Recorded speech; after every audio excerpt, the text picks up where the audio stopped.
প্রতিদিনের মতো আবারও আপনাদের সামনে চলে এসেছি। আশা করি আপনারা খুব ভালো আছেন, সুস্থ আছেন।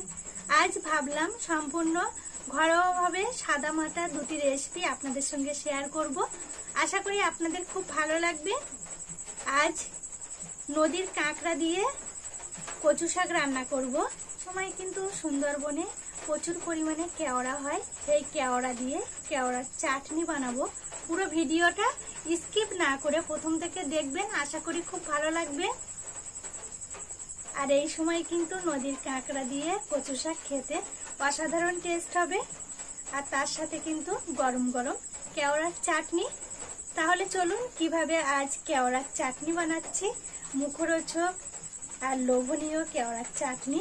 পুরো ভিডিওটা কিন্তু স্কিপ না করে দেখবেন। কাঁকড়া কচু শাক কেটে তারপর কিন্তু রান্নায় ফিরে আসছি। কচু শাক কাটার জন্য বাগানে এসছি। দেখতেই পাচ্ছেন ছোটোখাটো একটি বাগান তৈরি হয়ে গেছে। অল্প কটায় কিন্তু কচু গাছ লাগানো হয়েছিল, এই ছলা কচু গাছ, তার থেকে কিন্তু প্রচুর পরিমাণে গাছ হয়ে এখন একটি ছোটোখাটো বাগান তৈরি হয়ে গেছে। আর এই গাছগুলি কিন্তু অনেকটাই মোটা মোটা হয়েছে আর লম্বাও হয়েছে। আর এখানে কুলপি শাকও কিন্তু অনেক বড় বড় হয়ে গেছে। রান্না করার জন্য পরিমাণ মতোই কচু শাক কেটে নেব। কচু শাক রান্নার জন্য পরিমাণ মতোই কচু শাক কেটে নিয়েছি। এখানে কচু শাকগুলি যেমন মোটা মোটা হয়ে গেছে সেই রকমই কিন্তু লম্বা হয়েছে। এখন বর্ষার সময় বলে ভালোই লম্বা হয়ে গেছে। এই গোটা অবস্থায় কচু শাক খুব ভালোভাবে ধুয়ে নিয়েছি, নিয়ে তারপর এইরকম ছোট ছোট করে কেটে পরিষ্কার করে নিয়েছি। এবার ছোট ছোট পিস করে নেব। এদিকে কাঁকড়াও কিন্তু কাটা কমপ্লিট হয়ে গেছে, কাঁকড়া ভেজে নেব। কড়াই খুব ভালোভাবে গরম করে তেল দিয়ে দিয়েছি, কাঁকড়াও দিয়ে দিয়েছি। কাঁকড়া এবার কিন্তু মিডিয়াম টু লো আঁচে রেখে ভেজে নিতে হবে। আর কাঁকড়া ভাজার সময় সামান্য হলুদ গুঁড়ো, সামান্য পরিমাণে লবণ দিতে হবে, দিয়ে কাঁকড়াটা ভাজতে হবে। আর এই কাঁকড়া ভাজার সময় কিন্তু জল দিয়ে কাঁকড়াটা ভেজে নেবেন, তাহলে কাঁকড়ার যে ঘি শাঁস সব কিছু কিন্তু জমাট বেঁধে যাবে, চারিদিকে ছড়িয়ে পড়বে না। সেই জন্য কাঁকড়া ভাজার সময় জল দিতে হয়, দিলে খুব সুন্দর ঘি জমাট বেঁধে যায় আর খেতেও কিন্তু খুব ভালো লাগে। সামান্য জল দিয়ে দিয়েছি। এবার 1 মিনিট নাড়াচাড়া করে নিলেই কিন্তু কাঁকড়া ভাজা কমপ্লিট হয়ে যাবে আর কালারটাও কিন্তু চেঞ্জ হয়ে যাবে। দেখতেই পাচ্ছেন 1 মিনিট খুব ভালোভাবে নাড়াচাড়া করে কাঁকড়া ভেজে নিয়েছি। এখানে কচু শাক কিন্তু সব ছোট ছোট পিস করে কেটে নিয়েছি। ভেজে রাখা কাঁকড়া তার উপর কিন্তু কচু শাক দিয়ে দিচ্ছি। এবার কচু শাক খুব ভালোভাবে কিন্তু ভাবিয়ে নিতে হবে। কচু শাকটা ভাবাতে একটু দেরি হয়, সেই জন্য কাঁকড়া কচু শাক একসাথে ভাবিয়ে নেব। আর কাঁকড়ার সাথে কচু শাক ভাবিয়ে নিলে কচু শাকের টেস্ট কিন্তু খুব ভালো লাগবে। উনুনে কচু শাকটা ভাবানোর জন্য বসিয়ে দিয়েছি। 7 থেকে 8 মিনিট ঢেকে রেখেছিলাম। দেখুন প্রায় কিন্তু কচু শাক সেদ্ধ হয়ে গেছে। এবার আরও 6 থেকে 7 মিনিট নাড়াচাড়া করে কচু শাকের জল মেরে নিতে হবে। কচু শাকের জল খুব ভালোভাবে মেরে নিয়েছি। এদিকে কড়াই বসিয়ে দিয়েছি। কড়াই খুব ভালোভাবে গরম করে তেল দিয়ে দিয়েছি। তেল গরম হয়ে গেছে, তেলে তেজপাতা দিয়ে দিয়েছি।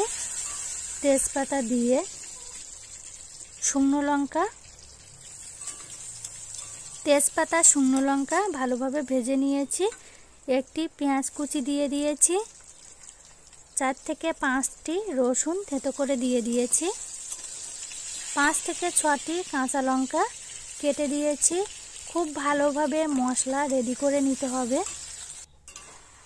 খুব ভালোভাবে মশলা রেডি করে কচু শাক দিয়ে দিয়েছি। এবার কিন্তু 8 থেকে 9 মিনিট ধরে এই কচু শাকটা রান্না করে নিতে হবে। দেখতেই পাচ্ছেন কচু শাকের জল কিন্তু প্রায় মরে এসেছে, আর কচু শাক দিয়েও কিন্তু খুব সুন্দর গন্ধও ছেড়েছে। কাঁকড়া কচু শাকের তরকারি খেতে অসাধারণ টেস্ট হবে। কচু শাক রান্না কমপ্লিট হয়ে গেছে, নামিয়ে নিয়েছি। কেওড়ার চাটনি বানানোর জন্য কেওড়া নিয়ে নিয়েছি। এখানে কেওড়ার মুখ সব ছাড়িয়ে নেব, নিয়ে পরিষ্কার করে ধুয়ে নিতে হবে। অনেক কেওড়া কিন্তু পেকে এসেছে দেখুন, আর এখন কিন্তু প্রচুর পরিমাণে কেওড়াও পাওয়া যায়। এই কেওড়ার সিজনে প্রচুর কেওড়া হয়। আর দেখতেই পাচ্ছেন অনেক কেওড়া এখন পেকে গেছে। সব কেওড়া এইভাবে মুখ ছাড়িয়ে নেব। কেওড়া কিন্তু খুবই উপকারী। এই কেওড়া শুকিয়ে রাখলে, এই শুকনো কেওড়া খেলে আমেশাও কিন্তু ভালো হয়ে যায়। আর এই কেওড়ার চাটনি, জেলি যেভাবে আপনারা খেতে পারেন। আর এই কেওড়া দিয়ে কিন্তু জেলি বানিয়ে রাখলে সারা বছরই খাওয়া যায়, খুব ভালো লাগে খেতে। সব কেওড়ার মুখ এইভাবেই ছাড়িয়ে পরিষ্কার করে ধুয়ে নেব, নিয়ে সেদ্ধ করে নিতে হবে। সব কেওড়ার মুখ ছাড়িয়ে নিয়েছি, দেখুন জল দিয়ে দিয়েছি। খুব ভালোভাবে কেওড়া ধুয়ে নেব, নিয়ে কেওড়া সেদ্ধ করে নেব। কেওড়া সেদ্ধ করার সময় কিন্তু মিডিয়াম টু লো আঁচে রেখেই কেওড়াটা সেদ্ধ করতে হবে, বেশিক্ষণ লাগে না কেওড়া সেদ্ধ করে নিতে। জল আগের থেকে ভালোভাবে গরম করে নিয়েছি, নিয়ে কেওড়া দিয়ে দিয়েছি। 2 থেকে 3 মিনিট ফুটিয়ে নেব, নিলেই কিন্তু কেওড়া সেদ্ধ হয়ে যাবে। দেখতেই পাচ্ছেন 2 থেকে 3 মিনিট ভালোভাবে কেওড়া ফুটিয়ে নিয়েছি, ভালোভাবে সেদ্ধও করে নিয়েছি। এবার কিন্তু দানা বের করে খুব ভালোভাবে পরিষ্কার করে নিতে হবে। দানা সব বের করে ফেলে দিয়েছি। কড়াই খুব ভালোভাবে গরম করে তেল দিয়ে দেব। সামান্য পরিমাণে তেল দিতে হবে এই কেওড়ার চাটনি বানানোর জন্য। বেশি তেল দিলে কিন্তু কেওড়ার স্বাদ নষ্ট হয়ে যাবে আর গুণাগুণও নষ্ট হয়ে যাবে।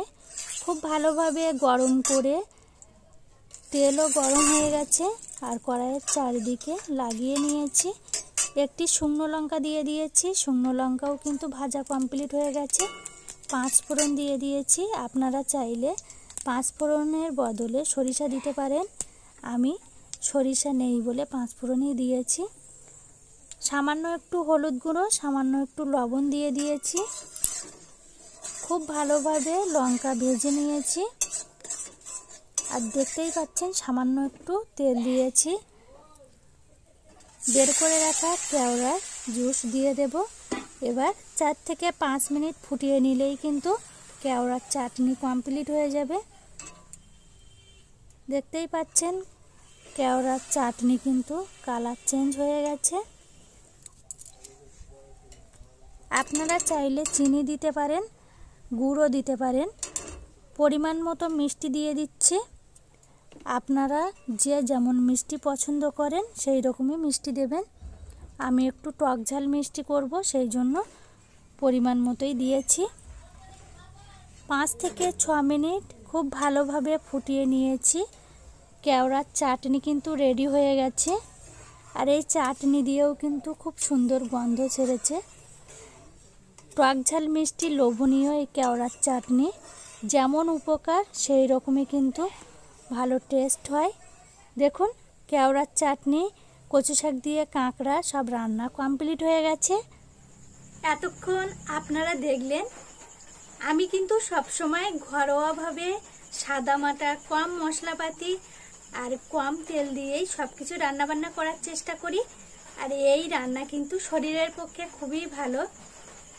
আজ আপনাদের বলেছিলাম যে কচু শাক আর নদীর কাঁকড়া রান্না করব, তার সাথে কিন্তু টক ঝাল মিষ্টি কেওড়ার চাটনিও বানিয়েছি।